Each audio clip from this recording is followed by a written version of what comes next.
Hello everyone! Today we're going to discuss now your substance-related disorder natin. So before that, we have to discuss first yung mga terminologies natin starting with your substance na tinatawag natin. Okay?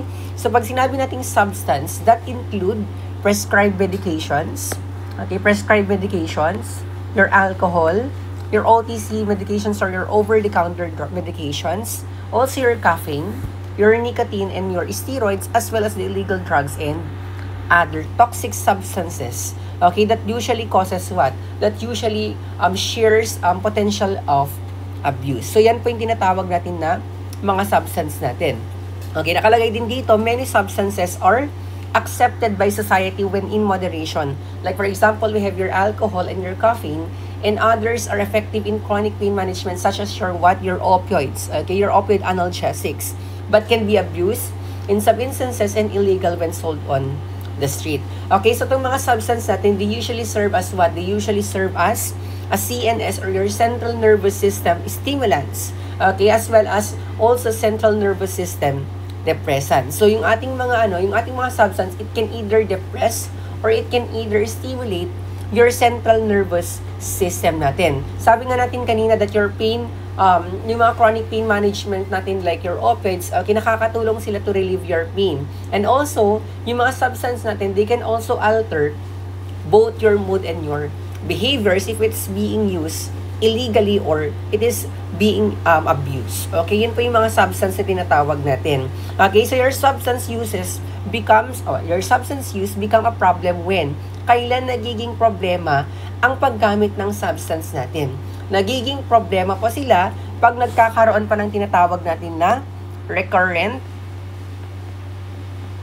and nagiging persistent yung paggamit po natin ng ating substance. Wherein hindi lang po siya basta paulit-ulit na paggamit, kundi ginagamit natin siya paulit-ulit despite any social, or work and or legal consequences and despite a potential danger to self or others. Kapag nakakaapekto na po siya sa ating pang-araw-araw na pamumuhay, sa ating trabaho, ay nagkakaroon na tayo ng mga legal consequences dahil sa paulit-ulit na paggamit ng mga substances na to. And of course, kapag ito, nagkakos na siya ng potential danger to ourselves and to other people. Yun po yung tinatawag natin na substance abuse natin. Ngayon, meron din tayong other term dito. We have your substance use disorder natin. Pag sinabi naman natin substance use disorder natin, this is a socially maladaptive behavior characterized by abuse of substance or the regular use of such substance impairs already the functioning of an individual. Sabi nga natin kanina, that your substance, magiging problem pang paggamit ng substance natin kapag ito ay nagiging recurrent or persistent ang paggamit natin despite the possible consequences and the potential harm that it can cause to us and to other people. Ngayon, pag sinabi kasi natin substance use disorder yan, this is already considered as maladaptive behavior. We're into maladaptive behavior na paggamit ng ating substance is already impairing our optimum level of functioning natin. Okay, so yun yung tinatawag naman natin na substance use disorder.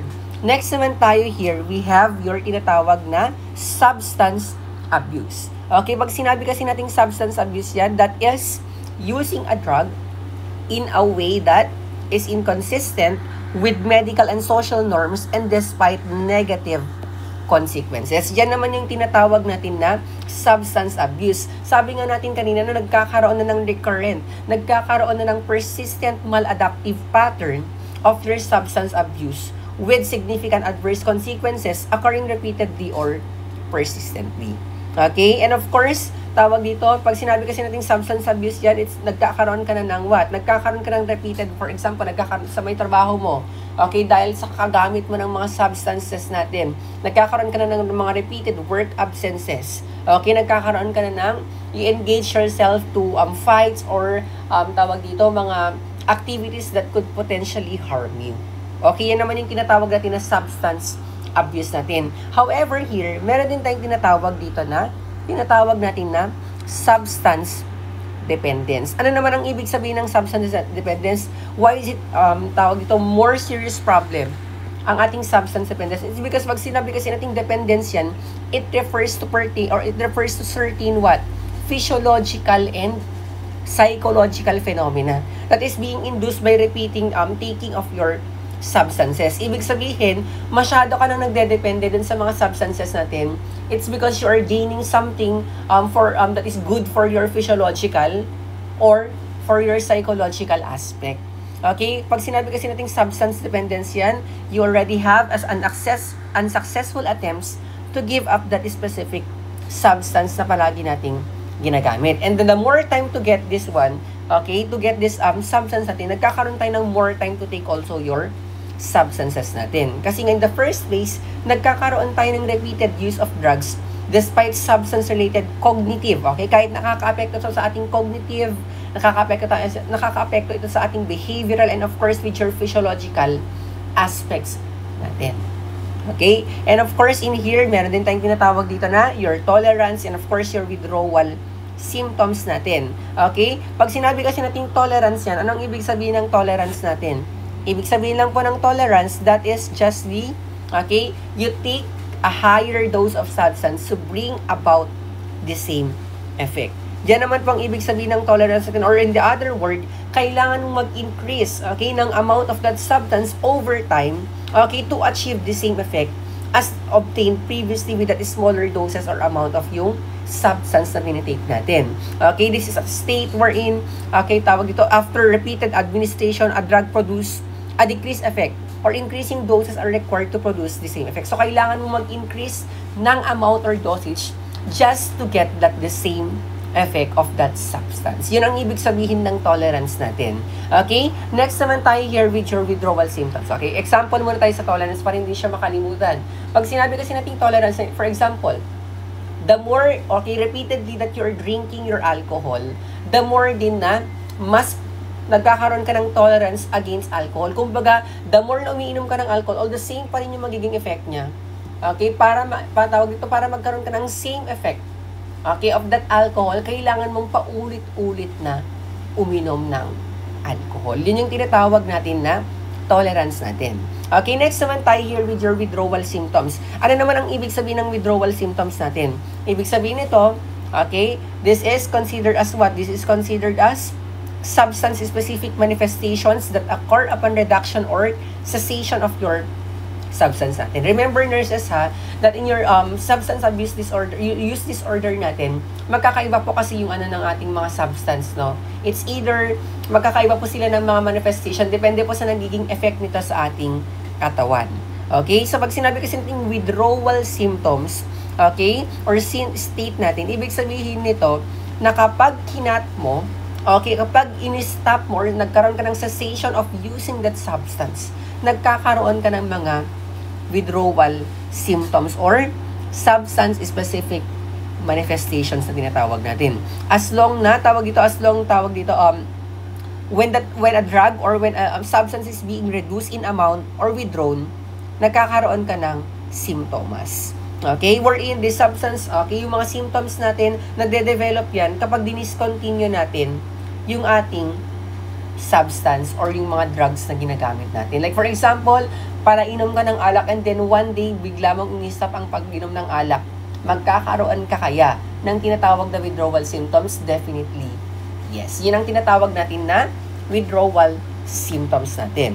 Okay, next naman tayo here with yung tinatawag natin na intoxication. Sir, ano naman po ang ibig sabihin ng intoxication?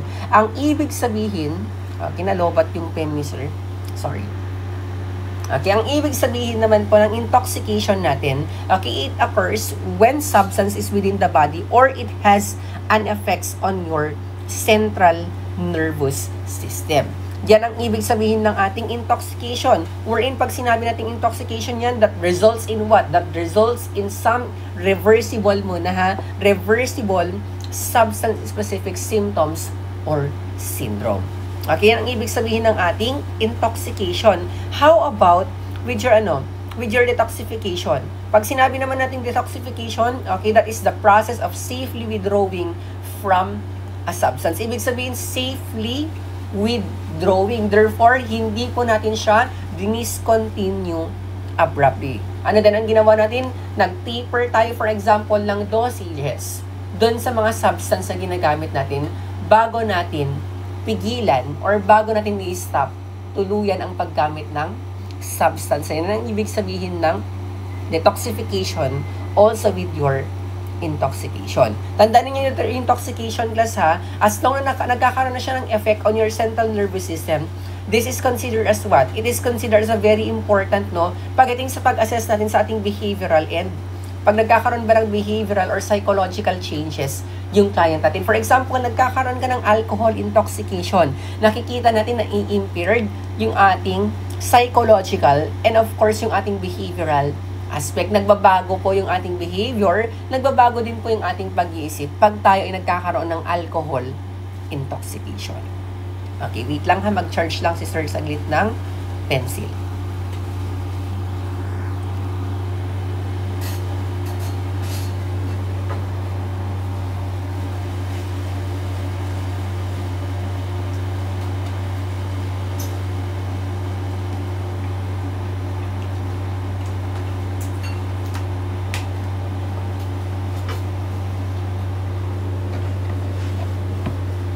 Ayan.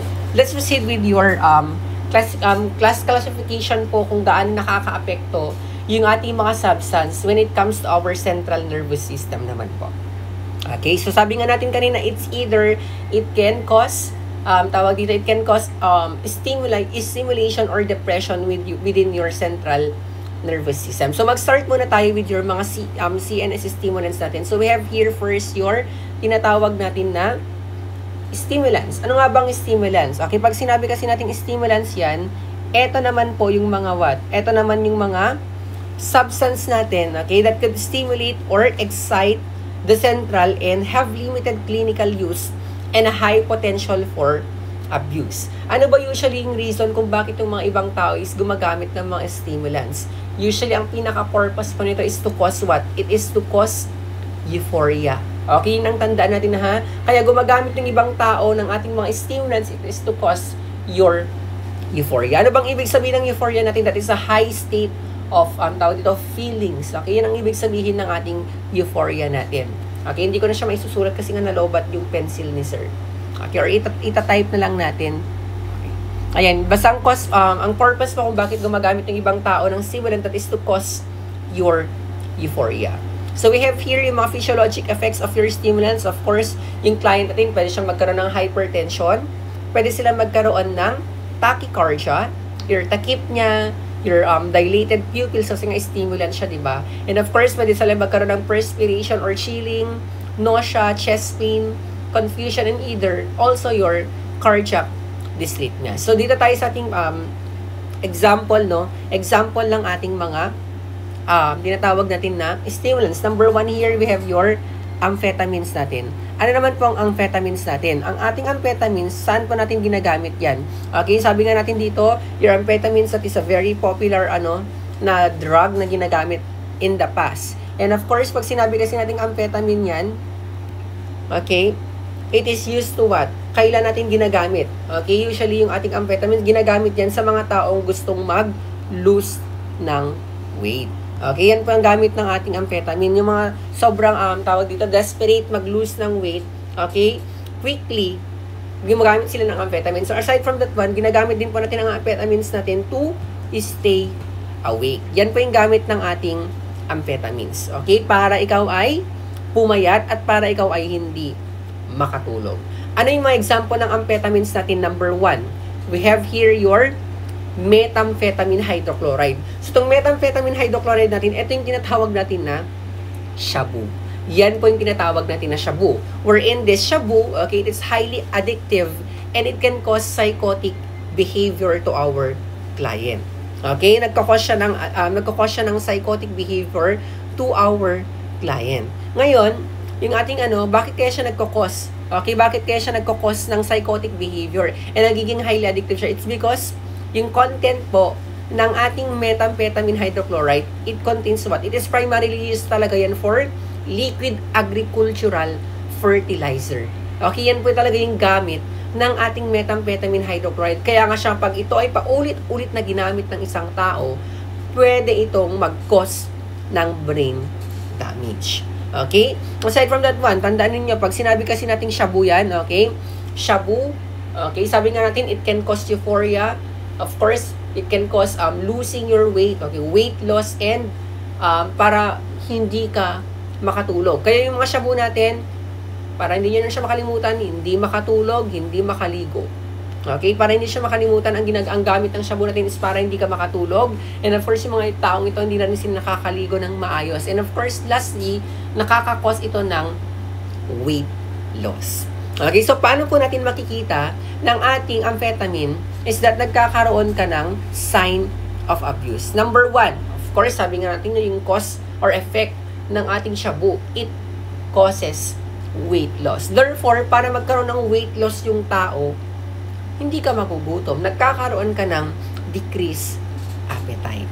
Okay? And aside from that one, of course, sabi nga natin kanina, for you to stay awake at all times, pwedeng mag-cause ang ating shabu ng insomnia. And aside from that one, okay, pwede kang mag-cause din to ng bruxism. Kaya makikita natin sa mga client natin na nagsashabu, nagkakaroon sila ng stained, okay, nagkakaroon sila ng stained and rotting teeth. Okay, it's because of your shabu and of course dahil rin sa bruxism or grinding of your teeth. Okay, yan pa yung mga nakikita natin na sign of abuse ng paggamit ng ating methamphetamine hydrochloride or yung mas kilala ng tinatawag natin na shabu. Okay, next naman tayo here with your other types of your stimulants natin. We have your tinatawag natin na dextrin, your Ritalin, and your Benzedrine. Okay, wherein itong mga to, specifically your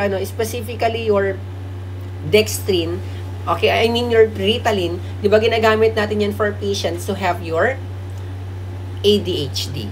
Okay, yung Ritalin natin. Ngayon, sabi natin kanina, itong mga ating mga stimulants, it brings about euphoria. Sabi natin pag euphoria yan, exaggerated or highly form of your well-being. Yan ang ibig sabihin ng euphoria natin, that is exaggerated form of your well-being. Okay? Aside from your methamphetamine hydrochloride or your shabu, meron din tayong tinatawag na cocaine. Okay?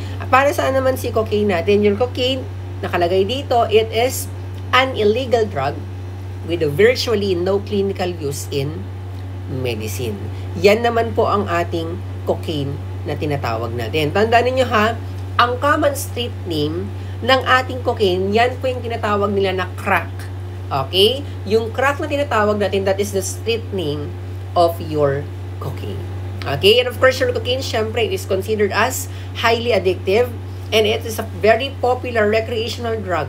Okay, kailan ba itong ating cocaine kasi ginagamit talaga yan during tawag ito in 1880s, no?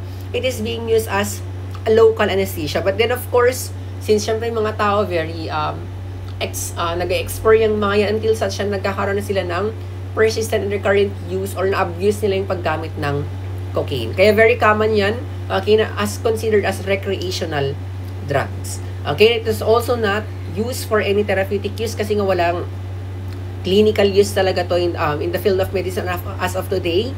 And of course, it also has the same effect as your amphetamines. But remember this one, ang cocaine or your cocaine, mas potent po siya or mas malakas po siya compared sa ating amphetamines. Bakit, sir? It's because your cocaine, it causes what? It causes more intense. So, mas nagkukos siya ng more intense on an immediate feeling of euphoria as it produces. Okay? Mas nagkukos siya ng mas intense and immediate feeling of euphoria compared sa ating amphetamines. Ano naman yung mga symptoms, okay? Ano naman yung mga side effects na pwedeng i-cause ng ating cocaine? Of course, sabi nga natin, nagkakos siya ng euphoria, pwedeng magkaroon ka ng increase in your vital signs, tataas ang heart rate, tataas ang BP, and of course, tataas ang respiratory rate natin. It's because nagkakaroon ka ng bronchodilation. Aside from that one, nagiging energetic yung mga tao natin na nagtitake ng cocaine. Okay, so paano natin tinitake ang cocaine? Of course, it is taken through snorting and sniffing. Okay, sinisinghot usually yung ating tinatawag na cocaine. Kaya makikita natin kapag nasobrahan ang paggamit ng cocaine natin, yung client natin nagkakaroon ng excoriated nostrils. Para hindi nyo siya makalimutan, pag nagkaroon ng abuse sa paggamit ng cocaine, yung client natin, pwede siyang magkaroon ng excoriated nostrils, or para hindi nyo rin siya makalimutan. Tandaan niyo ito, yung mga taong gumagamit ng cocaine, nagkakaroon sila ng deviated septum. Or I mean, yung septum nila is hindi siya deviated. Ibig sabihin nun is, wala silang natutunaw po yung septum nila. Ay yung butas ng ilong nila is iisa na lang. Doon sa mismong septum natin, nawawala yan, kakasinghot. Okay, yan po yung ginagawa ng ating cocaine. So, how can we determine naman kapag yung client natin nagkakaroon ng signs of withdrawal? Okay, number 1, yun yung tinatawag natin na bipolar cycling. Siyempre, una, pag nag-take muna na yung client natin ng euphoria, and then nag-take muna ng cocaine, okay, and then suddenly, magkakaroon niya ng euphoria. And after that one, pag pinigilan niya or nag-stop siya abruptly, okay, ng pag-take ng cocaine, pwedeng ma-depress yung client natin. And of course, pwede siyang magkaroon ng suicidal attempt. And kapag nakakuha na naman siya ng cocaine, magkakaroon na naman siya ng euphoria. Kumbaga, yun yung tinatawag natin na crash. Okay, crashing para sa mga addict. Okay? So, what is our medical management for clients na nagtitake ng mga stimulants natin? We have your tinatawag natin na bromocriptine or your Parlodel para i-decrease po yung craving natin sa mga cocaine or sa mga stimulants in general like your amphetamine hydrochloride. We are going to give your client your bromocriptine or your Parlodel na tinatawag natin. Okay, so we're done now with your tinatawag natin na CNS stimulants natin. Now, let's proceed with your CNS depressants. Number 1 here, depressants is we have your narcotics naman po tayo. Okay? Or yung mga opioids natin. Okay? So, pag sinabi naman natin narcotics yan, okay? This is considered as what? This, okay, are popular drugs of abuse because they desensitize the user to both physiological and psychological pain and induce a pain of euphoria and well-being. Yan naman po yung tinatawag natin na narcotics. So, ano ba yung talaga yung primarily or pinaka-purpose kung bakit nagkakaroon ng abuse sa paggamit ng narcotics or your opioids? It is because it is used to escape your reality. Okay? For example, nakaramdam ka ng pain, physiologically, nakaramdam ka ng pain, psychologically, just to escape that pain, okay, that you're facing, you're going to use your narcotics. Kasi nga sabi natin, pwede siyang mag-cause ng sense of euphoria and of course, well-being natin. Okay? So, yung ating narcotics or your opioids, okay, they are actually derivatives of your opioids sa tinatawag natin na papaver somniferum. So, yan dyan po nang galing yung ating mga narcotics or yung mga opioids natin. Okay, aside from that one, okay, ano ba yung very common, no? Very common na ginagamit natin na, or na-abuse ng mga opioids or mga narcotics natin. We have your morphine. Okay? We also have your meperidine or your Demerol, your oxycodone, your methadone, your hydromorphone, your oxycodone, oxymorphone, hydrocodone, your fentanyl, and of course, yung pinaka-common na tinatawag natin na heroin. Okay? And they can only bought with prescription. So, hindi po siya considered na OTC or over-the-counter drugs. Kailangan po yan ng prescription, yung ating mga narcotics or yung mga opioids natin. Okay, so yung mga signs of abuse sa yung client natin is nagkakaroon siya ng tawag dito mga symptoms that are considered or indicates na nagkakaroon siya ng substance abuse of your narcotics. Number 1, we have your hypotension. Kasi pag sinabi kasi natin mga CNS depressants, yan yung mga tinatawag natin na downers. Pag sinabi naman natin CNS stimulants, yan naman yung tinatawag natin na mga uppers. Okay? So, since downer to, definitely lahat ng vitals ng client natin is mag-decrease. Same also with your cognitive aspect.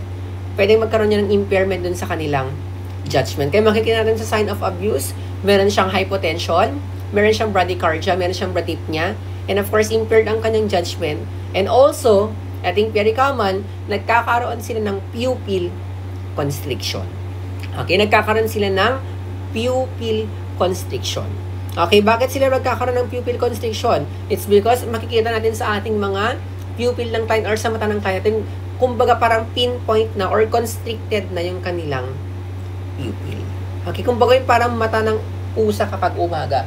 Ganun pa yung nakikita natin kapag merong sign of abuse sa paggamit ng ating opioids or your Narcans. Okay, next slide here. What are the early signs? Okay, what is the early sign of your withdrawal? Tandaan ninyo, ang pinaka-early signs ng client natin na nagkakaroon ng withdrawal symptoms or syndrome from this type of substance. Pwede siya magkaroon ng what?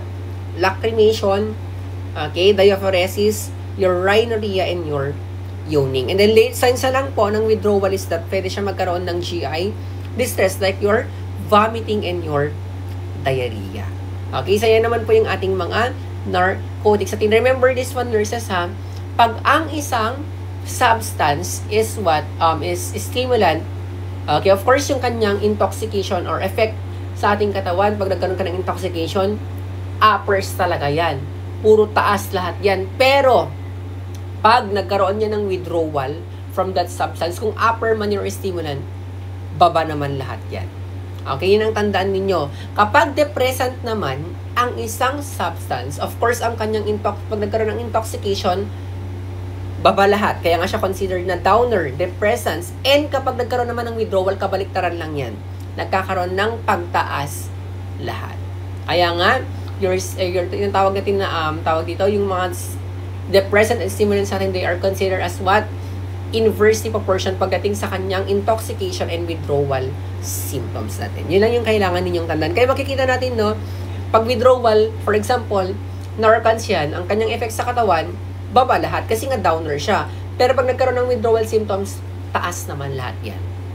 Okay? So what are we going to do with your abuse of your Narcans or your opioids? Of course, we have here, kailangan niyang magkaroon ng detoxification. Sabi natin pag detoxification, that is your what? That is your safe withdrawal, okay, from your substance. Ibig sabihin, safe withdrawal, kumbaga na-tapered po yung ating dosages from time to time bago siya stop completely. Okay, ngayon, ano ang ating tawag dito, anong pinaka, kumbaga, tawag dito, ang ating drug of choice para magkaroon ng detoxification ng ating opioids. Di ba sabi natin we have your methadone. Kasi nga sabi natin pag ano yun, opioid, hindi mo pwedeng, for example, fentanyl. Yung fentanyl kasi natin yan, yung pinakamalakas na opioid natin. Pag tinigil mo yun abruptly, or nagkaroon ng cessation of that fentanyl use, pwedeng magkaroon agad-agad si client ng withdrawal symptoms. Kaya ang gagawin natin, as much as possible, para hindi siya magkaroon ng withdrawal, para to aside from tapering your dosages of your opioids, pwede tayong magbigay ng mas lower or mas mahinang klase ng opioid like your methadone.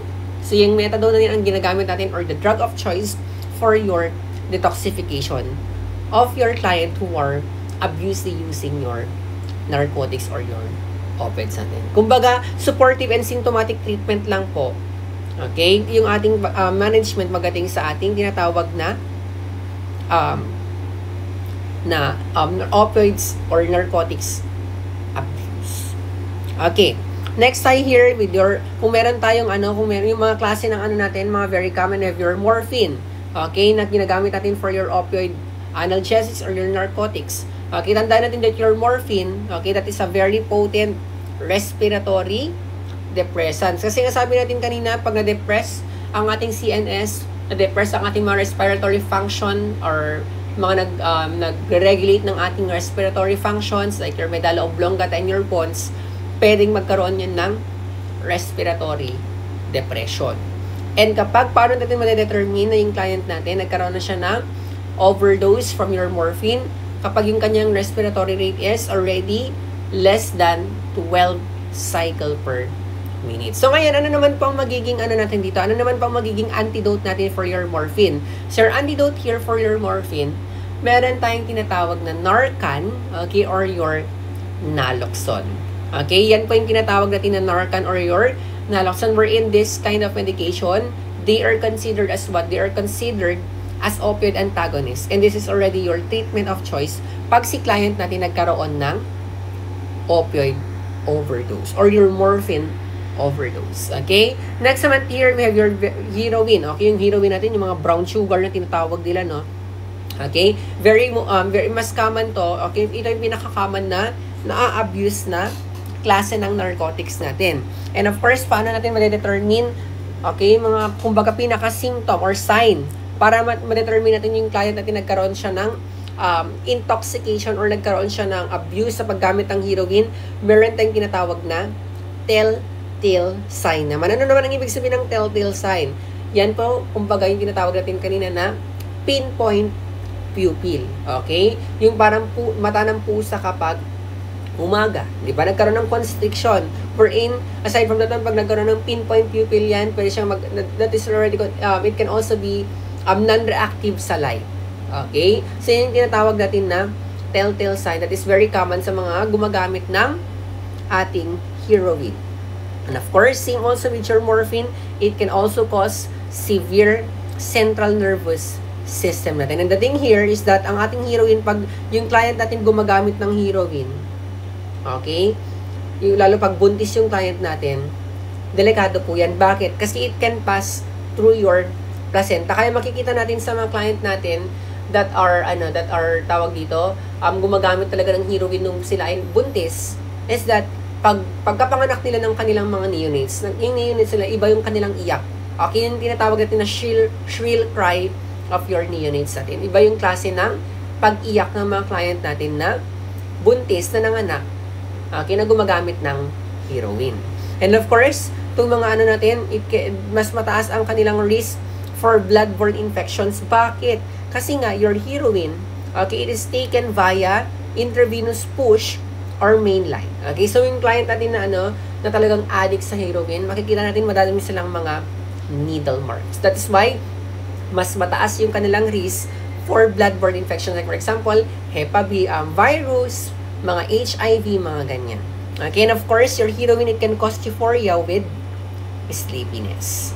Okay, so yan po yung ating mga narcotics natin. Next naman tayo here with your barbiturates natin.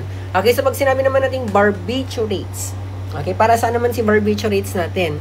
Okay, ito yung mga sedatives, okay, mga hypnotics natin, and of course, yung mga anxiolytics natin. Ano bang purpose ng yung mga tao? Bakit nagkakaroon ng abuse? Okay? Or bakit gumagamit ng barbiturate? It is to cause what? It is to cause your sedation. Kaya sila gumagamit ng barbiturates. Nagkakause kasi siya ng sedation from the word itself, sedatives. Okay? And of course, ano yung mga very commonly abused na barbiturates natin? We have yung basta mga gamot natin na merong lam and pam. Okay? Yan po yung mga tinatawag natin na barbiturates natin. May it be a non-barbiturates or barbiturates natin. Basta nag-end yan ng lam and pam, they are considered as what? Barbiturates natin. Okay? Dito naman tayo here with your, di ba meron tayong barbitals naman po natin. Okay? Mga phenobarbitals natin. Example nito, we have your secobarbital, pentobarbital, and your amobarbital natin. So, yun po yung mga very common na na-abuse ng mga barbiturates natin. Okay? And here, tandaan ninyo, since yung ating effect ng ating barbiturates, of course, it can cause CNS depression. Therefore, hindi pwedeng i-mix ang alcohol, which is also an example of your CNS depressant na substance together with your sedative. So, mamatay yung client mo kapag minix mo ang alak together with your sedatives. It's already being discussed now during the discussion of your psychopharma dun sa ating mga anxiolytics. Like, for example, we have your barbiturates natin. Okay, and if taken therapeutically, okay, for example, gagamitin natin siya to help to manage your anxiety, mga ganyan. Okay, or to sedate your client. Pwede siyang, dapat, ang instruction natin kay client is that dapat walang alcohol intake. Kasi pag pinag-add mo yan alcohol together with your sedatives, naku, mamamatay yung client natin. Okay? Next naman here, okay, o ano yung sign of abuse, okay, ng client natin na nagtitake ng ating narcotics, ay ng ating barbiturates, of course, it also same with your narcotics. Baba lahat ng vital signs natin. And of course, sabi nga natin kanina, pag ang ating substance is considered as depressant, anong kanyang magiging withdrawal symptoms? Kabaliktaran naman po yan. Okay, nagiging upper naman po yan. Kaya yung ating barbiturates, pag nagkaroon na ng withdrawal yung client natin, pwede siyang magkaroon ng tinatawag na anxiety and your seizure. Okay, so dito tayo sa ating management of your overdose of your tinatawag natin na barbiturates natin. Ano yung mga management natin pag nagkaroon ng overdose of your sedatives, your hypnotics, and your anxiolytics? We are going to administer your tinatawag natin na activated charcoal together with your tinatawag natin na flumazenil or your romazicon. Diba? Yan yung ating antidote for overdose of your barbiturates natin. Okay, next naman tayo here, another kind of your CNS depressant na substance. We have here your alcohol naman po tayo. So, yung alcohol naman po natin, okay, this is the most commonly abused substance. Bakit nga ba? Kasi nga, yung ating tawag dito, yung ating accessibility ng alcohol. Lahat makikita natin may mga nagbebenta ng alak. Kaya nga mas very common yan na na-abuse na substance natin. We have your alcohol natin. Okay? And of course, your alcohol is considered as a central nervous system depressant that is being absorbed easily in your bloodstream natin. Kasi yung ating alcohol class, okay, lalo in a large quantity or large amount, it can cause sedation. Kasi nga, na-absorb siya easily, agad-agad sa ating bloodstream natin. Okay, and of course here, ano ba yung etiology kung bakit ang isang tao is nagkakaroon ng alcoholism? Okay, number 1, we have here your biologic.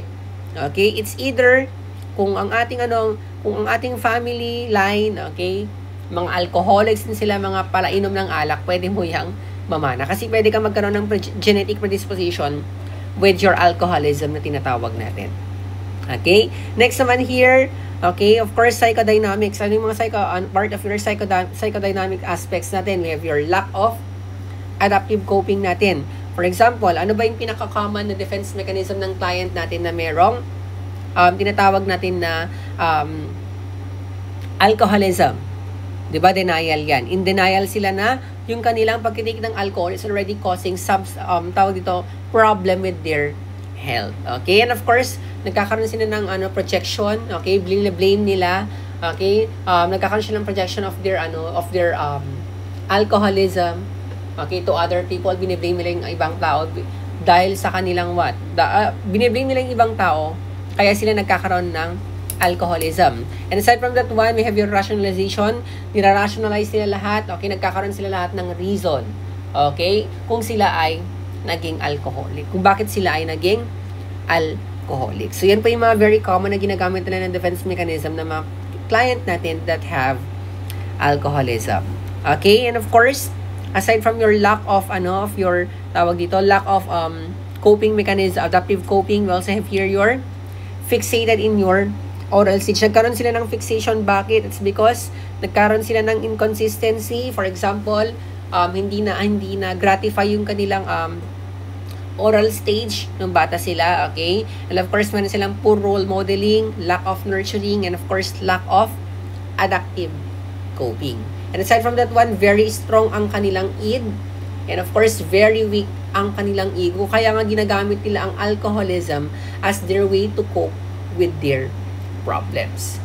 Okay, so makikita natin sa kanilang personality profile, weak ang kanilang ego. Okay, very dependent sila sa ating alcohol. Okay, nagkakaroon sila ng tinatawag na alcohol dependence syndrome.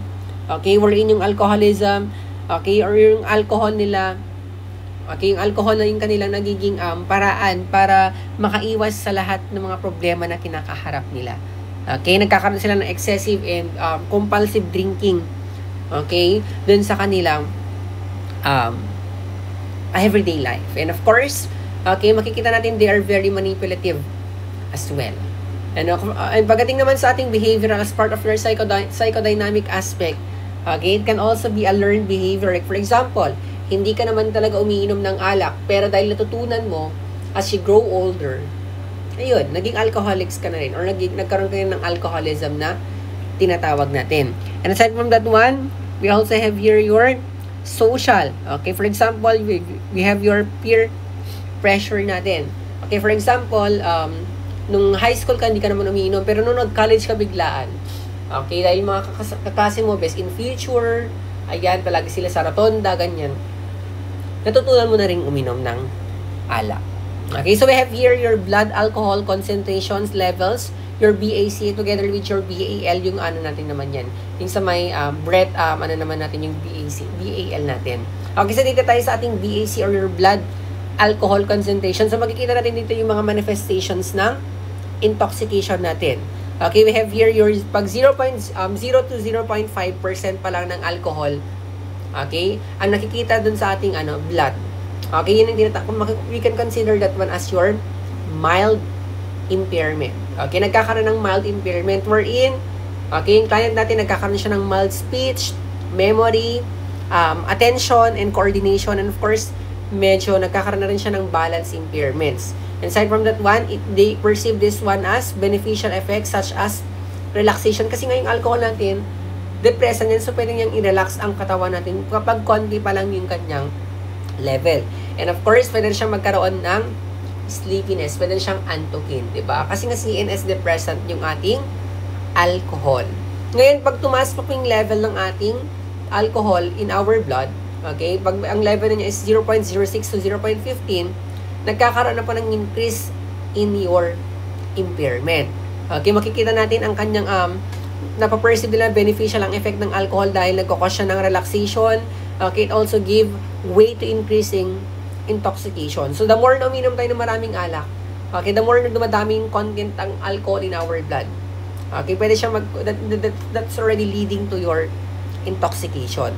And of course, nagkakaroon ng increased risk of aggression in some people. Okay, makikita natin yung mga medyo, hindi na lang siya tipsy, no? Medyo intoxicated na, medyo nagiging aggressive sila kasi nga nagkakaroon ng distortion doon na sa kanilang perception. Okay, their speech, their memory, their attention and coordination, and of course, their balance is already being impaired. So, medyo natutumba-tumba ka na dyan. Kasi nga nagkakaroon ka ng incoordination or yung tinatawag natin na ataxia. Okay, ataxic gait. And of course, meron din tayo here, significant impairments in all driving skills. So, lahat po ng mga uminom ng alak, kapag naka-reach na po sila ng at least 0.06 to 0.15% dun sa kanilang blood alcohol content, medyo delikado na po para sa kanila ang mag-drive. Kahit sinasabi kasi nila yan, hindi kaya yan. Diba? Nakikita natin, they engage themselves into reckless driving. Diba? Sobrang bilis ng pagpapatakbo kapag nakainom ka ng alak. And of course, nagkakaroon sila ng increased risk of injury to self and others and moderate memory impairments. Okay, next naman tayo here with your, ayan na. Kapag umabot na po ng 0.16 to 0.30% ang level ng alcohol in your blood, that is already considered as severe impairment. Kasi lahat yan, your speech, your memory, your coordination, attention, reaction time, balance is already significantly impaired. And lahat ng ating driving-related skills, they are already considered as dangerously impaired. Lahat ng ating judgment, your decision-making are also dangerously impaired. Okay, yung client natin nagkakaroon na ng vomiting and other signs of alcohol poisoning. Okay, vomiting kasi ang pinaka-common na sign ng intoxication from vomiting. Hindi po siya nakakatawa na yung client natin is nagsusuka ha. That is already considered as intoxication from your alcohol. And kapag yung client natin nagsusuka, delikado po yan kasi nga they have a higher risk for aspiration. And of course, nagkakaroon na sila ng loss of consciousness. Yung tinatawag natin na blackout. Nagpa-pass out na yung tao because of that intoxication from your alcohol. Okay? And of course, here, pag kailan nagiging life-threatening ang ating blood alcohol content, kapag umabot na po yan ng 0.31 to 0.45%. Wherein yung client natin, pwede siyang mag-pass out, nagkakaroon ng blackout na tinatawag or loss of consciousness, okay, danger of life-threatening alcohol poisoning, and of course, significant risk of death in most drinkers due to suppression of their vital life function. Kasi in the first place, considered tong alcohol na CNS depressant. And pag sinupress natin ang action ng ating CNS, definitely lahat ng vital functions natin pwede ding ma-impaired or pwede ding ma-depress. Kaya, ang advice natin, you have to drink moderately pagdating sa ating mga alak. Hindi magandang tignan ang mga wasted na tinatawag yung nagpa-pass out or nagpa-blackout. Okay? Very makalat siyang tignan. Aside from that one, aside from being makalat, pwede mong ikamatay yan kapag masyado mong, tawag ito, tinaasan yung mismong level ng alcohol na kaya lang ng katawan natin. Okay, next tayo here with your, yung alcohol metabolism kasi natin, okay, tawag dito, na may metabolize po kasing alcohol natin in, tawag dito, in 10 ml, okay, 10 ml ng alcohol na nai-intake natin, na may metabolize po yan in just 90 minutes. So, for example, di ba medyo matagal siya? For example, dinamihan mo ng ng pag-intake mo ng alcohol, definitely, pwede ka magkaroon ng intoxication. Okay, so what are the different complications of your alcohol use? Of course, number 1 here, naapektuhan, we have your GI. Yung GI, sa GI kasi natin, or in your gastrointestinal, natin, okay, your stomach absorbs alcohol, and usually it does not reach already, or it does not need to reach your intestine para ma-absorb po yung ating alcohol. Hindi na po siya kailangang i-absorb ng ating tinatawag na small intestines natin. Diretso na po yan sa ating stomach, and then absorb na po yan sa ating katawan or in your bloodstream. And your tawag dito, ang complication pa ng alcohol natin pagdating sa ating GI tract, it can cause malnutrition and inflammation. Okay, wherein yung client natin, bakit siya nagkakaroon ng malnutrition? Kasi nga nagkakaroon siya ng tinatawag na early satiety. So, hindi siya na gugutom. And aside from that one, pag sa inflammation, pwedeng magkaroon yung client natin ng tinatawag na esophagitis. Kasi yung alcohol, of course, mayroong mga content na pwedeng gasgasan yung ating esophagus. Kaya siya nagkakos ng esophagitis na tinatawag natin. And ngayon, pagdating naman sa ating central nervous system, okay, pwedeng mag-cause yan ng deficiency in your vitamin B na tinatawag. Para saan pa si vitamin B? Okay? Yan yung tinatawag natin na yung mga vitamin B complex natin. Okay? Kaya siya nagkakos ng possible neuritis and your Wernicke's or Korsakoff syndrome na tinatawag natin. Pag nagkaroon ng neuritis yung client natin, ano mararamdaman niya? Pwede siya magkaroon ng tingling sensation. Okay, yung Wernicke's or Korsakoff syndrome natin, example po yun ng alcohol-induced problems natin later on. That will be discussed naman mamaya. And of course, pagdating naman sa ating reproductive system, yung ating alcohol, it can cause impotence or pagkabaog. Bakit siya nagkakos ng pagkabaog? Kasi ang ating alcohol, it can decrease your testosterone level natin. Okay, it can decrease your testosterone level natin. And of course, pagdating naman sa ating cardiovascular system, it can cause cardiomyopathy, okay? And of course, your congestive heart failure natin. And lastly, we have here your fetal alcohol syndrome naman. Pagdating sa ating in pregnant woman, okay, your substance abuse jeopardizes the fetal well-being or pwede siyang mag-cause ng harm din sa ating fetus. Kaya yung client natin na uminom ng alak, pwede niyang mapatay, okay, yung ating tawag dito, fetus sa loob ng mother natin. Okay? And of course, we have here the management naman tayo ng ating alcohol. It's either meron tayo kasing short-term and of course, your long-term goal pagdating sa management ng alcoholism natin. Number 1 here, we have your tinatawag natin na sa short-term natin, we have your detoxification natin. Okay? Kasi tandaan natin, no, paano ba ang ginagawa ng alcohol in our brain. Okay, how does our alcohol attacks our brain? Kaya bakit kailangan ng detoxification or safely withdrawal from your alcohol? Diba sabi natin, pagdating sa psychopathology talaga ng natin, una, yung alcohol kasi natin, no, it affects your forebrain muna. Okay, wherein yung forebrain natin nakakatulong yan sa ating motor coordination and decision making. Kaya makikita natin yung mga client natin na umiinom ng alak is that nagkakaroon sila ng ataxic gait. Okay, diba? Pagewang-gewang yung kanilang paglalakad kasi nga yung forebrain nila is naapektuhan. Or in your forebrain, tumutulong yan sa ating coordination as well as with your decision making. And ngayon, pag yung alcohol natin, aside from that one, kapag nakaabot na yan sa ating midbrain, okay, yung tinatawag natin ng midbrain, yung client natin, they can already lose their control over their emotions and mas mataas yung chance nila para magkaroon ng blackout or pwede sila mag-pass out or mawalan ng malay kapag yung midbrain na ang naapektuhan. Ngayon, lastly, finally yung alcohol natin, it already batters your brainstem. Di ba yung brainstem natin, nandyan yung ating medulla oblongata, nandyan yung ating pons, mga ganyan. Wherein, pag naapektuhan ang ating brainstem, pwedeng maapektuhan yung heart rate natin. Okay, yung ating body temperature, yung appetite natin, kaya nga nagkukos siya ng tinatawag natin na malnutrition and your Wernicke-Korsakoff syndrome, no? And of course, yung consciousness natin, which is very dangerous, no? And it is actually considered as potentially fatal condition kapag yung mismong brainstem na po ang napektuhan natin. Kaya nga sabi natin pagdating sa management, meron tayong dalawa. We have your short-term and your tinatawag natin na long-term management of your alcoholism. Okay, pagdating sa ating short-term management of your alcoholism, we have your detoxification na tinatawag or safely withdrawing from your alcohol use. Okay, we have here process of safely withdrawing from the substance, and it is best done in controlled environment, like kapag for example in your institution. Okay, kung kailangan niyang ilagay sa mga facilities para makontrol po yung kanilang alcoholism, mas maayos po yan.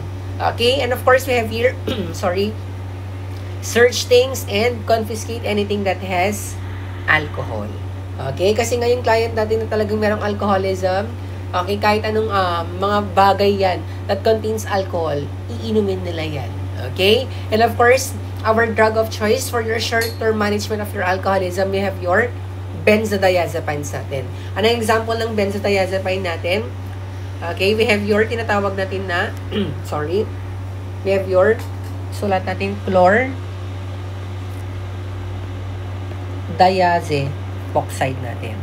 We have your chlordiazepoxide, or para meskaman siya, para hindi siya makalimutan, yan po yung tinatawag natin na Librium. So, yan po yung ating drug of choice for your detoxification of your patient to have your alcoholism. We have your Librium or your chlordiazepoxide na tinatawag natin. Okay, next naman here with your assessment ng ating withdrawal symptoms natin. Okay, ano yung mga assessment natin makikita natin sa mga client natin na merong withdrawal symptoms?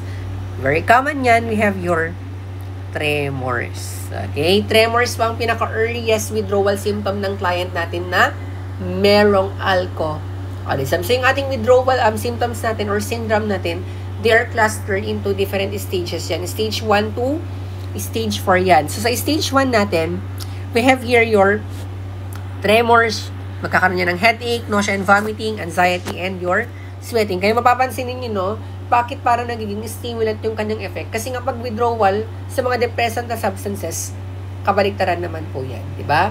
And of course, pagdating naman sa ating stage 2, we have here your, sa stage 1, ano yung oras natin? 6 to 8 hours after the last drink. Okay, pwede siya magkaroon ng withdrawal symptoms, which is in your stage 1, sabi nga natin, magkakaroon niya ng tremors, headache, nausea and vomiting, anxiety, and your sweating. Pagdating naman sa ating stage 2, after 8 to 12 hours, okay, ano naman yung mga symptoms ng withdrawal, ano naman yung mga withdrawal symptoms natin here? Okay, idagdag mo lang yung stage 1 plus. Okay, dagdag mo lang yung anorexia.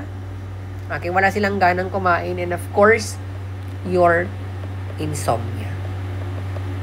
Okay? And of course, it can also start your tinatawag natin na hallucination. Okay? Pwede sila magkaroon ng hallucination yung client natin during your stage 2 or during 8 to 12 hours after your last drink. Okay? Kaya pag nagkaroon si client ng withdrawal symptoms, nag-manifest siya ng hallucination, what are you going to do? You're just going to present reality. Kasi nga distorted na po yung kanilang perception. Okay? Sa mga sensory perceptions nila. And of course, nagkakaroon sila ng intensifying anxiety dahil ano nangyari sa kanila, di-decrease ang kanilang perception. Wherein this hallucination, they cannot be managed by your antipsychotics. Kapag ang cause niyan is your alcoholism or yung mga withdrawal symptoms from your alcoholism. What are you going to do? You have to give your anxiolytics, like for example, yung Librium natin kanina. And of course, ano bang side effect naman ng ating mga anxiolytics? It can decrease your seizure threshold. Pag nag-decrease kasi ang seizure threshold natin, that will increase. Okay? That is mas mataas yung prone ng client natin para magkaroon ng seizure. Kaya kailangan mong i-watch out for the symptoms of your seizure natin. And pagdating sa perception natin kanina, sabi natin nagdi-decrease ang perception ng client natin. And the more na, tawag ito, nagpa-progress po yung ating stages of your withdrawal syndrome, the more din po na nagdi-decrease yung kanilang perception. Okay, pagdating naman sa ating stage 3, okay, 2 to 3 days later, ano nangyayari sa kanila? Okay, dagdag mo lang yung stage 2 plus. Eto na yung delikado. Sabi nga natin kanina sa stage 1, pag nagbigay tayo ng gamot, pwedeng mas mag-decrease yung kanilang seizure threshold that will decrease or increase their prone to seizure. Kaya pag stage 3 na po yan, stage 2 plus your seizure already. And of course, pagdating sa stage natin ng ating withdrawal symptoms, they cannot be managed at home already. So, kailangan po na natin i-admit yung client natin. And of course, mas mataas yung kanilang risk for aspiration. Bakit yung client natin nagkakaroon niya ng seizure? Diba pag nagkaroon ng seizure, nagkakaroon ng problem din sa mga tone ng ating muscles. Like for example, in your tongue, of course, magkakaroon niya ng lalabas lahat ng ating secretions. Pwede siyang malunod sa kanyang sariling secretion. That's why mas mataas ang kanyang risk for aspiration. Okay, next slide here with your stage 4. Okay, 2 to 5 days. Okay, after delirium tremens na tinatawag natin. Nagde-delirium na yung client natin. Okay, so ano bang ibig sabihin ng delirium tremens natin? Ibig sabihin nito, that is just nagkakaroon si client ng excitability. Sulat natin, excitability. Nagkakaroon siya ng agitation. Confused yung client natin. And of course, disoriented yan, automatic. And increased lahat ng kanyang vital signs. And of course, pwede siya magkaroon ng seizure. And yung makikita natin sa kanya, pwede siyang merong red eyes. Okay, that indicates yung client natin meron siyang delirium tremens natin. So, ito po yung pinakadelikado na stage ng ating withdrawal symptom. Kasi ito po yung mas pinaka-extreme pagdating sa ating level of yung tinatawag natin na withdrawal symptoms. Okay, sabi nga natin kanina, una muna, bago magkakaroon niya ng withdrawal symptoms, nagkaroon muna na yun ng what? Alcohol cessation. Kaya makikita natin sa stage 1, very minor pa lang yung mga symptoms na pwedeng makitaan kay client natin. Ngayon, stage 2, pwede siya magkaroon ng hallucination. Okay, yung tinatawag natin na alcoholic hallucinosis. Okay? Very common ang pinaka-common na klase ng hallucination sa client natin na merong during their stage 2, yung kanyang hallucination is what? Behavior visual. Okay, very common yung kanyang visual, your auditory, together with your tactile hallucination. Yan po yung very common na makikita natin sa mga client natin na merong hallucination during their stage 2. And ngayon, ang pinakadelikado na po is your sa stage 3 muna, possible magkaroon siya ng mga withdrawal seizures. It's either, makikita natin sa client pagdating sa seizures, characteristic ng seizure, it can be a generalized tonic or clonic convulsions. And of course, pagdating naman sa ating stage 4, ito yung pinakadelikado kasi nga yung client natin, pwede siya magkaroon ng tinatawag na delirium tremens. Okay, makikita natin pag sinabi natin delirium tremens, magkakaroon niya ng irritation, okay, confused yung client natin, disoriented, nagkakaroon ng excitability, mataas ang kanyang vital signs, okay, pwede siya magkaroon ng seizure, and of course, yung red eyes na tinatawag natin. So, yan po yung time of first onset of your symptoms of your withdrawal symptoms natin. Okay, so that is under your short-term natin. Diyan yung kailangan natin iwasan. Okay, next naman tayo here with your long-term naman natin ng tinatawag natin na major alcoholism. Okay, so yung long-term goal natin dito is what? Ang pinaka-foundation natin is for your client to remain sober, kailangan niyang magkaroon ng abstinence. Ano bang ibig sabihin ng abstinence? Dapat hindi siya mag-iinom ng alak. Okay, to remain sober.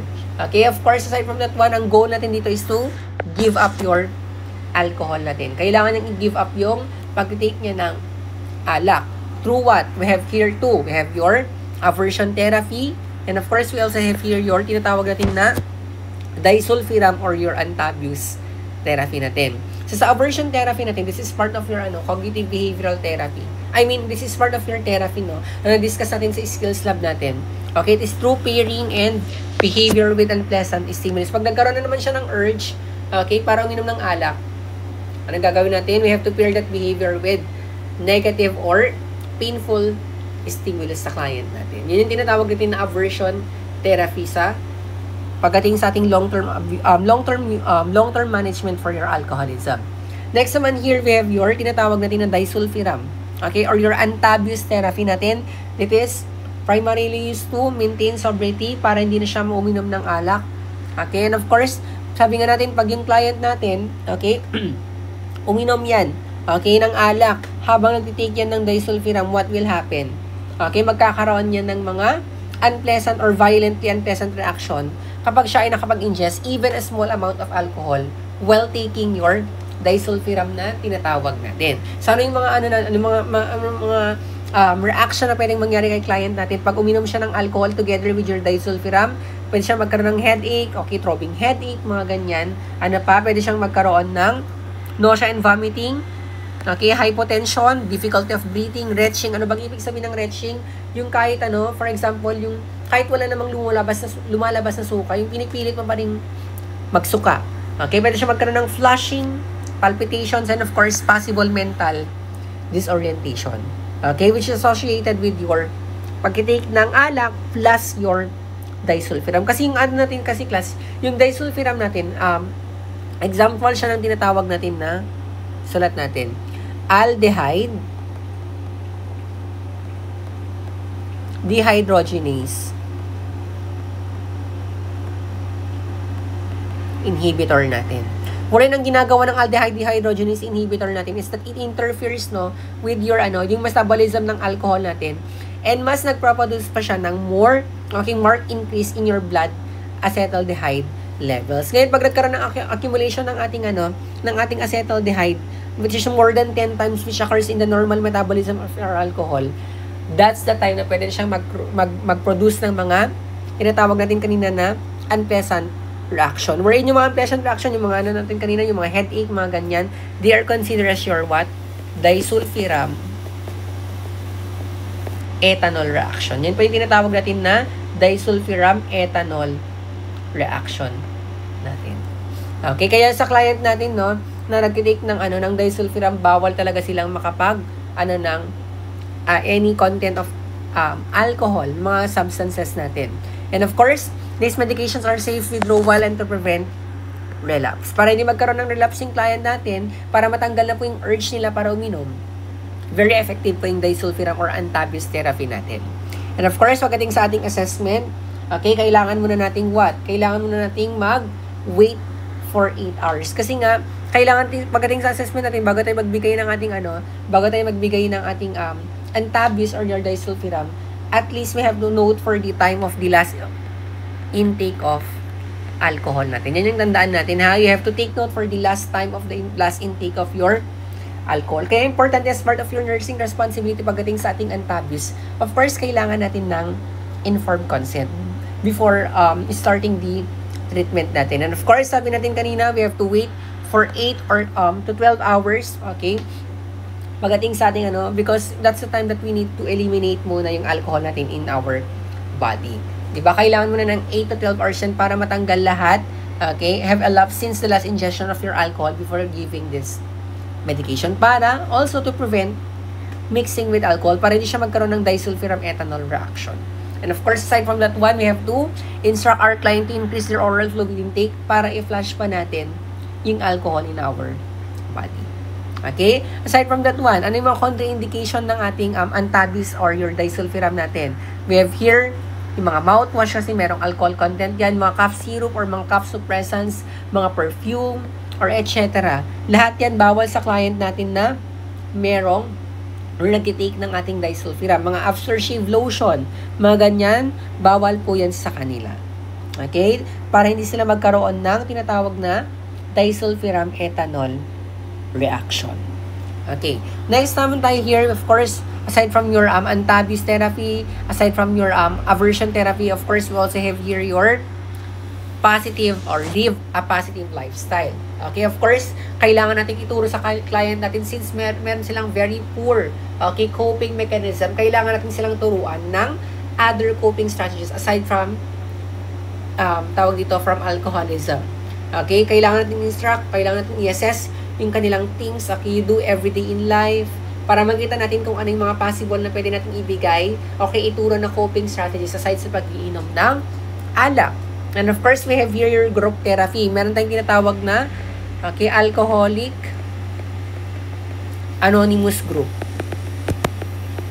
Okay, yan po yung tinatawag natin na Al-Anon. Okay, yan po yung mga group therapy na pwedeng makatulong kay client natin. Okay, and of course, you also have here your, okay, pag sinabi natin group therapy, of course, that includes group, collection of people working together, working towards a common goal. So, ilang members po ang kailangan to create a group for your group therapy, at least 8 to 10 persons po yan. And of course, kailangan nating tulungan sila to bring interpersonal learning. By how? By giving more input and feedback. Kailangan po natin kasi ng feedback para makita natin kung kaya ba nila on their own or kaya ba nila together with other people na merong common goal, okay, para matawag dito, matulungan nila yung sarili nila from that addiction, from alcohol. And of course, pagdating sa formation, okay, kailangan naka-circular formation po without a table at the center. Bakit? Kasi mas nagkakaroon sila ng what? Pag wala kasing table, walang kumbaga barrier pag nag-uusap sila. It reflects kumbaga equality. Okay, and of course openness para mas magkaroon sila ng ng kumbaga tawag dito yung openness. Okay, para mag-share ng kanilang mga sentiments pagdating sa kanilang common goal or shared goal. And of course, we have here, ano ba yung kailangan ng leader ano ba yung leader dapat natin pagdating sa ating group therapy? Of course, kailangan natin ng stable leader. Okay, para may mag-guide sa buong group. And of course, pagdating sa decision maker, all members po yan, ha? All members are part of the decision making. Pagdating sa mga magiging, magiging activities nila or magiging, mga interventions nila for that common goal or shared goal. And of course, yung mga prime rehabilitator natin, of course, we have your patient. The patient themselves are considered as prime rehabilitator kasi nga nasa sa kanila yan kung paano nila tutulungan yung kanilang mga sarili. And of course, ano yung pinaka-important na element natin dito? Of course, you have your motivation. Okay, kaya pagdating sa ating dito, kailangan natin ng motivational interviewing without any judgment. Dapat yung way, okay, or kailangan natin i-motivate yung mga client natin to cut off alcohol in their lives. Okay, next naman here. Okay, of course, we have to instill hope and universality na lahat ng tao na nakaka-experience, okay, na we have to tell them or we have to teach them that hindi lang sila nag-iisa, okay, na nagkakaroon ng problem due to alcoholism. We have to instill them that lahat, okay, ng tao na kahit nagkaroon sila ng alcoholism, they still have that hope para tumatulungan nila yung mga sarili nila. And of course, we have your altruism. Kailangan natin yan. That is your, ano bang ibig sabihin ng altruism? That is the feeling, no, of helping other people. Okay? Kasi nga sabi natin kanina, meron kayong common goal or shared goal na kailangan nyong i-achieve. Okay, next, aside from that one, cohesiveness and unity is important and for us to give up your denial. Kasi nga yung denial, sabi natin kanina, is a very common na defense mechanism ng client who are alcoholics. So, ano yung pwede natin gamitan na questionnaire here? We have your cage na questionnaire natin here. Okay, of course, letter C, cut. Okay, you have to ask them, have you ever felt out to cut down on your drinking? Okay, letter A, annoy. Para sa naman yung annoy, have people annoyed you by criticizing your drinking? Letter G, for your guilt, have you ever felt guilty about your drinking? And of course, for your letter E, eye-opener, have you ever had a drink first thing in the morning to steady your nerves or get rid of your hangover? So, yun po yung gagamitin natin na tawag dito na assessment natin, okay? As part of your nursing management, okay? Gagamitin natin itong tool or yung cage questionnaire na tinatawag natin. Okay? So, we have here, dito naman tayo sa ating mga complications. So, your alcohol-induced amnestic disorders natin, we have your Wernicke-Korsakoff syndrome natin. And usually, ang pinaka-ano nito is, pinaka-cause ito is of course your alcoholism. Because your alcoholism, ano bang ginagawa ng alcohol natin sa ating katawan? It decreases your vitamin B1 or your thiamine. Kaya nagkakaroon ka ng vitamin B1 deficiency. Okay? So, nakalagay dito, okay, pwedeng magkaroon si client ng tinatawag na Wernicke's encephalopathy. Ano bang ibig sabihin ng Wernicke's encephalopathy? Okay? Yan ang tinatawag natin na very acute, okay? Tawag dito, alcohol-induced amnestic disorder natin. Very acute siya, of course, short term, and of course, it can be reversible. So, pwede natin maibalik yan into normal functioning pag Wernicke's encephalopathy pa yan. And ano ba yung symptoms natin ng ating Wernicke's? Of course, we have your ataxia, your confusion, and of course, nagkakaroon sila ng tinatawag na ophthalmoplegia. Ano bang ibig sabihin ng ophthalmoplegia natin? That is the paralysis. Okay, that is the paralysis of your eye muscles. Okay, nagkakaroon sila ng paralysis in the eyes. Okay, eye muscles natin. Yung tinatawag natin na ophthalmoplegia. Okay, next naman tayo here with your Korsakoff psychosis. Pag sinabi kasi natin Korsakoff psychosis yan, okay, that tends to be more chronic, okay, long-term, of course, irreversible na po siya. Ano mga symptoms ito? Yung client natin pwede magkaroon ng confabulation, ng hallucination, and of course, amnesia. Okay?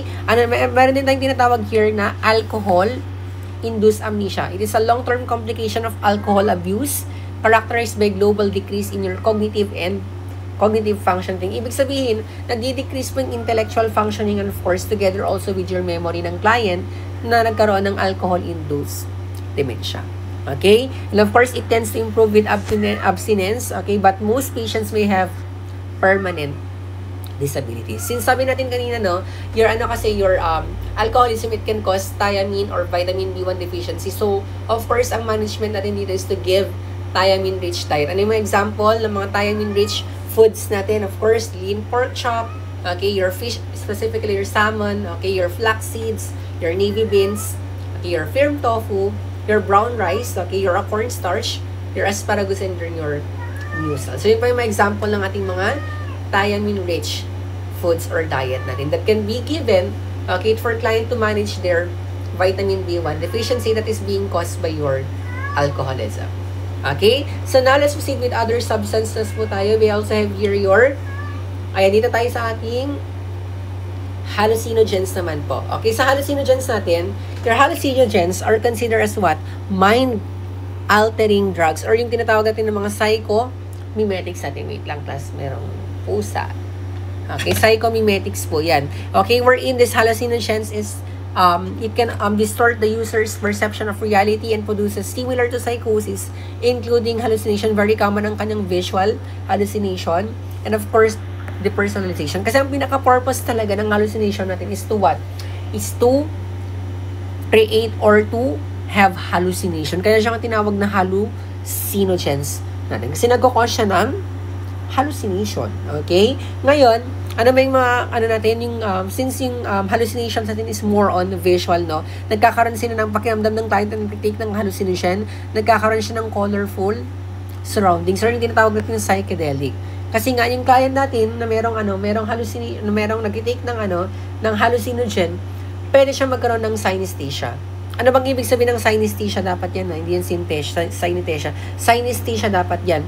Pag sinabi nating synesthesia yan, ibig sabihin nito is that nagkakaroon sila ng tinatawag na blending of senses. Okay, nagkakaroon sila ng blending of your senses. Ano bang ibig sabihin ng blending of senses? Nakakakita sila ng odor, okay, nakikita nilang amoy, di ba? Ang weird. Okay, and of course, pwede sila magkaroon ng frightening hallucination or yung tinatawag natin na bad trip. Okay, yun pa yung tinatawag natin na bad trip. Yun yung frightening hallucination. Okay? Di ba ang weird ng hallucinations kasi nga sabi natin nagkakos siya ng synesthesia, blending of senses, nakikita mo yung mga pang-amoy, lahat ng senses. And of course, pwede ka magkaroon ng bad trip or your tinatawag natin na frightening hallucination. And ang naman dito sa hallucination is that it does not cause any withdrawal symptoms. And ito yung mga pinaka-common na abuse na hallucinogens natin. We have your cannabis sativa or your marijuana. Although meron tayong separate discussion dito kasi tawag dito your cannabis. Okay, meron tayong separate discussion for that one. And nakikita natin sa mga nag-take ng marijuana, although nakakita na ako ng mga classmates ko before nung high school. Okay, nag-marijuana sila. Makikita ko talaga sa kanila meron silang blood shot eyes. Totoo talaga yun. Kasi nga, bakit sila nagkakaroon ng bloodshot eyes is because nagkakaroon, of course, ng increase, okay? Blood flow papunta sa kanilang eyes. Okay? Merong increased blood flow dun sa kanilang eyeballs. Kaya sila nagkakaroon ng bloodshot eyes. And aside from that one, okay, ang ating marijuana, it can cause weight gain. Okay? Or yung other term kasi natin for your marijuana, yun yung tinatawag natin na Mary Jane. Okay? Ngayon, aside from that one, okay, we also have here your LSD or your lysergic acid diethylamide. Okay, para saan naman si LSD natin? Your LSD naman po, okay, it can also cause synesthesia. And of course, it is one of the most powerful hallucinogen natin. Yan po yung ating tinatawag na LSD natin. Wherein yung LSD kasi natin, ang tawag dito, ganun din. Pag nagkaroon ng intoxication for LSD or in general lahat ng hallucinogens natin, nagkakaroon talaga ng perceptual changes, no? Occurring in clear consciousness. Sabi nga natin, pwede siya magkaroon ng depersonalization, okay, mga illusions, mga ganyan, synesthesia, those colors are already being heard and sounds are being felt. Ganun pa kasi pag sinabi natin synesthesia, lahat ng colors, parang kumbaga naririnig mo lahat ng colors, and even your sounds, parang nararamdaman mo lahat ng mga sounds. Diba? Ang weird. Okay? And of course, meron din tayong yung PCP natin or your phencyclidine or your ketamine natin. Yung ketamine kasi natin yan, that is being used for veterinary anesthesia. And pag nagkaroon kasi ng intoxication from your phencyclidine, okay, phencyclidine or your PCP or your ketamine, pwede magkaroon ng belligerence or aggression, impulsivity, and unpredictable behavior. Or, in short, pwede sila nagiging violent po. Ang isang tao na nagtitake ng ketamine or your PCP na tinatawag natin. And aside from that one, nagkakaroon sila ng heightened sexuality and closeness. Kaya nga itong mga ginagamit talaga for ginagamit talaga for your club. Okay, mga club drugs na tinatawag natin. And aside from that one, nagkakaroon ng distortion in your memory, dissociation, and of course, near-death experience. Kasi pag yung client nag-take ng hallucinogen, since impaired, okay, ang kanilang mga perception, sensory perception, pakiramdam nila, kayang-kaya nilang tumalon sa mga building like that. Kaya ng client natin na nag-take ng mga hallucinogen, usually, ito yung talaga yung cause ng kanilang death. Like, imagine nadidinig mo yung mga colors, yung mga sounds para nararamdaman mo, mga ganyan. Okay, yung tinatawag kanina natin na synesthesia. And of course, meron natin tinatawag na keyhole experience. Ano naman yung keyhole experience na yan? Pag sinabi natin keyhole experience na, yun yung tinatawag natin na yung tao na nag-take ng PCP, okay, they do not remember anything that happened. Yun yung tinatawag natin na keyhole experience. Kung baga nagkaroon siya ng instant amnesia, wala siyang maalala sa mga nangyari or na-experience. Okay, next here, aside from your PCP, we also have your ecstasy. Okay, yung ecstasy natin, yan yung tinatawag natin na wait lang yung pusa kasi. Designer, wait lang. No. Diyan ka lang. Okay, wag mong apakan yan. Diyan ka lang. Yan yung tinatawag natin na designer drugs natin. Okay, that is your designer drugs or your ecstasy natin. Okay, so yung ecstasy natin, class, pag yung client na nagtitake yan, okay, for example, nagkakaroon sila ng crush. Di ba sabi natin yung crush kanina? Crushing like in your cocaine, pag hindi nakapag-take ng nagkaroon ng cessation, abrupt cessation of your substance natin, nagkakaroon sila ng depression like that. Okay, nagkakaroon sila ng crashing yan. Or crush. Okay, rush then crush if next dose is not taken. Pwede sila ma-depress, magkaroon ng dysphoria, mga ganyan. Okay, so gagawin talaga nila lahat ng makakain nila para magkaroon ng access or magkaroon ng mga ganitong klaseng drugs. And of course, take next dose even if the first dose, okay, first one does not lose its effect. Yan. Kasi nga sabi natin kanina, ayaw nating magkaroon sila ng crush.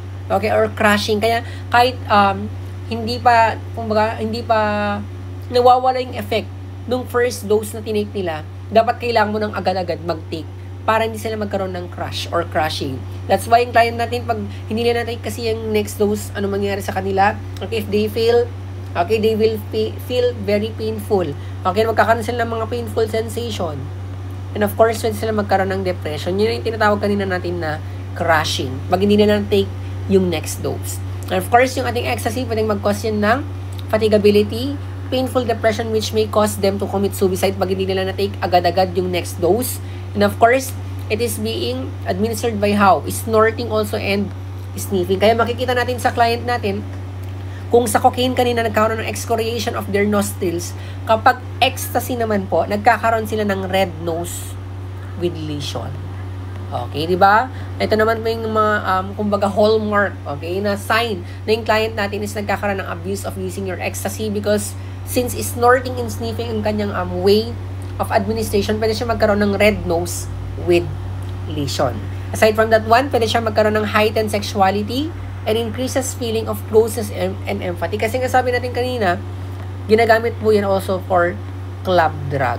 Diba? Kahit hindi mo kilala, mga ganyan. Pag nakatake ka ng ecstasy, parang pakiramdam mo, very close kayo sa isang tao na yan. Kahit kakamit mo lang naman sa kanila sa club. And of course, pagdating sa ating management, symptomatic management lang po tayo dito. Okay, kung ano man yung mga lumabas, yung mga manifestations or signs and symptoms, yun lang po yung kailangan natin i-manage or i-treat. And of course, may be diagnose, okay? Pag yung client natin, paano natin ma-determine na yung client natin is nag-take ng ecstasy as part of your hallucinogen, they may be diagnosed with urine test within 1 to 2 days to trace the substance natin. Makikita yan sa ihi ng client natin. Kaya kailangan, ang instruction natin sa client, dapat yung urine natin should not be diluted para matrace po natin yung mismong ecstasy or yung mismong substance natin. Yung client natin, positive for taking your ecstasy.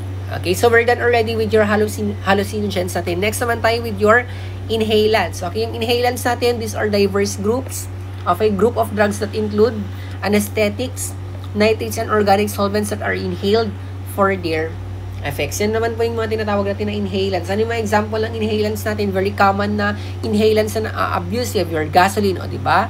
You have your glue, your solvents, your thinner, your nail polish remover, your spray paint, and of course yung rugby that is being commonly used by your street boys, diba? Mga ano natin, sa Manila, very common yung rugby natin, mga rugby boys, okay?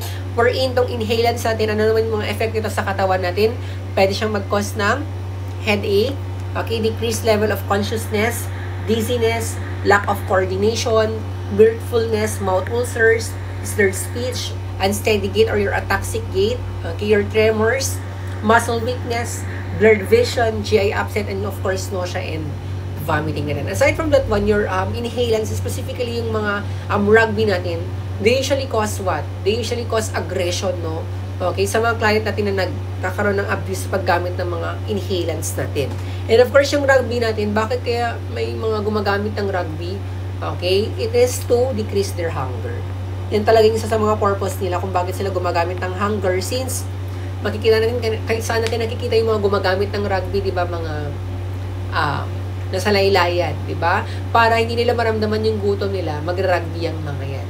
Okay? And of course, aside from that one, ang pinakadelikadong complication ng ating inhalant is that it can cause severe CNS depression. Kaya delikado pa rin po mga inhalants natin kapag naabuso pong paggamit nito. Okay, next naman tayo here with your cannabis. Okay, itong cannabis natin, they're considered as least potent or medyo mas mahina sila. Example nito, yung tinatawag natin kanina na marijuana, si Mary Jane. Okay, si MJ. Okay, that is yung sinatawag natin na hemp grass. Okay, ilan ba yung leaves ito? Hindi ko din alam kung ilan yung leaves ng marijuana natin, di ba? And of course, yung ating marijuana, okay, yung dried leaves ito, okay, dry natin siya into rolls. Yun po yung tinatawag natin na chonke. Okay, or jutsa. Okay, yun po yung tinatawag natin na chonke. O, sino mga nagcho-chonke dito? I think sana wala naman this color. Okay, and of course, pag nakachonke kasi ang isang tao, okay, pwede siya mag-cause ng euphoria, okay, floating, okay, tachycardia, dry mouth, and of course, increase in appetite, and of course, possible hallucinations. Although, pagdating kasi sa Pilipinas, talagang illegal po to ha, hindi pa po nalilegalize ang paggamit ng marijuana compared sa ibang bansa. Like, for example, in US, legalized pa kasi ang paggamit ng marijuana. Pero ito sa Pilipinas, bawal po talaga siya. Compared po, meron pang mga legal consequences pag ikaw ay gumamit ng marijuana. Okay, and of course, sabi nga natin kanina, pwede siya magkaroon ng red eyes, okay, or conjunctival irritation. Bakit? Kasi ang marijuana, it can cause increased blood flow to your eyeballs natin. And of course, possible magkaroon niya ng loss of motivation, change in decision making or judgment. It can actually impair your decision making, okay, or your judgment pag ikaw ay naka-marijuana. And of course, it can lead to sterility. Bakit? Kasi bakit pwede siyang makapag-cause ng sterility or hindi ka pwedeng mag-conceive or hindi ka pwedeng magkaanak? It's because it decreases your testosterone level as well. Same with your alcohol. So, yung ating dagta ng cannabis or yung tinatawag natin na yung resin, okay? Yung tinatawag natin na hashish. Okay? Wherein yung hashish natin na yan, it increase your appetite with preference for sweets. Okay? Magkakaroon ka ng tawag ito, craving sa mga matatamis like your hash brownies, mga space cakes, and of course, yung mga space brownies natin. And of course, yung ating marijuana, it can be either smoke, like you're in your chonke, or your jutsa, or it can also be taken in liquid form. Okay, so that's it for our discussion for your substance use disorders.